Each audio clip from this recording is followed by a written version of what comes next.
சபதம் எடுத்த ஈரான் மிகப்பெரிய சக்தியால் தாக்குவோம், ஓபனாக எச்சரிக்கை விடுத்த ட்ரம்ப்.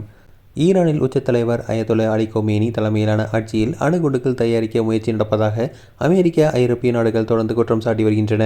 கடந்த 2025ஆம் ஆண்டு ஈரானில் அமெரிக்கா, இஸ்ரேல் ஆகிய நாடுகள் போர் விமானங்கள் தாக்குதல் நடத்தியதில் போர்டோ, நாடன்ஸ், இஸ்பாஹான் உள்ளிட்ட அணுசக்தி தளங்கள் தரைமட்டமாக்கின. இந்த ஆண்டின் தொடக்கத்தில் கமேனி ஆட்சிக்கு எதிராக ஒரு தரப்பினர் நடத்திய போராட்டத்தில் 2000க்கும் மேற்பட்டோர் உயிரிழந்தனர். போராட்டக்காரர்களுக்கு ஆதரவாக ஈரான் மீது தாக்குதல் நடத்தப்படும் என அமெரிக்க அதிபர் ட்ரம்ப் எச்சரித்திருந்தார்.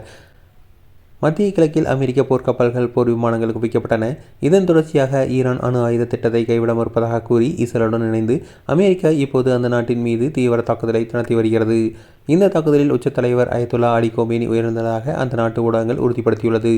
இதையடுத்து இஸ்ரேல் மற்றும் அமெரிக்க தளங்களை குறிவைத்து இதுவரை இல்லாத அளவுக்கு மிகவும் தீவிரமான தாக்குதல் நடவடிக்கையை தொடங்குவதாக ஈரானின் துணை ராணுவ புரட்சிகர காவல்படை எச்சரித்துள்ளது.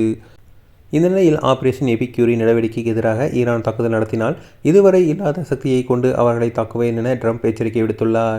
ட்ரூத் சோசியல் மீடியாவில் அவர் வெளியிட்டுள்ள பதிவில், ஈரான் இன்று மிக கடுமையான தாக்கப்போவதாக கூறியது.